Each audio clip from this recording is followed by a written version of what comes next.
Tulsi Gabbard is a threat to national security. Through her contrarian connections and apologia for Russia and Assad, Tulsi Gabbard has shown she is unfit to be Director of National Intelligence.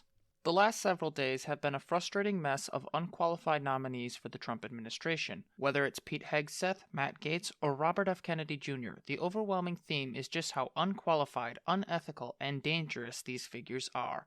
However, none of these figures pose a threat to national security like Donald Trump's nominee for Director of National Intelligence, Tulsi Gabbard. Who is Tulsi Gabbard? Tulsi Gabbard is the former congresswoman from Hawaii's 2nd District. She was elected in 2012 and was the first Hindu elected to Congress. An Iraq war veteran and at the time of her election a remarkably popular representative, Gabbard had the story to be a strong, long-term figure within the Democratic Party and progressive politics. Her election in 2012 and her subsequent re-elections all sent the message of a strong, religiously tolerant bloc within the Democratic Party and America at large. However, her relationship with the party was fraught at times. In 2016, she endorsed Bernie Sanders for president and resigned as DNC vice chair. In a 2019 podcast, former Secretary of State and Democratic presidential candidate Hillary Clinton indirectly accused Gabbard of being groomed by the Russians to run as a third-party candidate in 2020 and serve their interests. Gabbard denied the allegation and subsequently ran an unsuccessful presidential campaign for president in the Democratic primary before dropping out to endorse then-candidate Joe Biden. Before that, she was criticized for her continued presence in the race, in part because she failed to gain any serious support in the polls and the mix of white nationalist and Russian boosting she received. By the end of the primary, she won only 2 delegates. While Gabbard denounced the white nationalist support she received, the boost from Russian state media and more right-wing figures such as Tucker Carlson, who has since promoted Russian propaganda, raised some eyebrows among Democrats. Now that she is positioned to hold American secrets, it is increasingly clear that they were right to worry, as she not only switched parties, but also because of a continued willingness to defend the indefensible. The apologia for Russia and Assad. Up to this point, I've been discussing Gabbard's career in the context of her electoral politics, but when it comes to her foreign policy, Gabbard has a serious problem. Namely, she consistently tends to defend and downplay the cruelty of Vladimir Putin and the now deposed Syrian dictator Bashar al-Assad. When Assad gassed his citizens, the world was alight with shock at the cruelty of the dictator's actions. However, Gabbard has a history of downplaying the attacks. In a 2015 trip to the country, she questioned whether or not ISIS carried out the attack. An observer later reminded her that the gas was dropped using planes, something ISIS doesn't have. In a secret 2017 trip to Syria, Gabbard met with a cleric who threatened to unleash suicide bombers on America if Washington intervened in Syria. In her hearing, she claimed that she wasn't aware of the statements by said cleric, but records uncovered by the Washington Post show she was warned about the cleric after she returned from the trip. As the Post's John Swain and Ellen Nakashima write, quote, when asked by Senator Martin Heinrich whether she was aware of the threat made by Ahmad Badrin Hassoun, who was then the Grand Mufti of Syria, Gabbard, President Donald Trump's nominee for Director of National Intelligence, answered,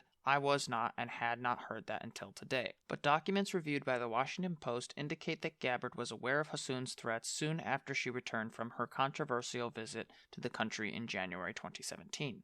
The documents, which appear within a larger trove from Gabbard's former congressional office, show that Hassoun's comments on suicide bombers were flagged as problematic by one of her aides in early 2017 and were identified in an external vetting process as the likeliest source of negative publicity about the trip.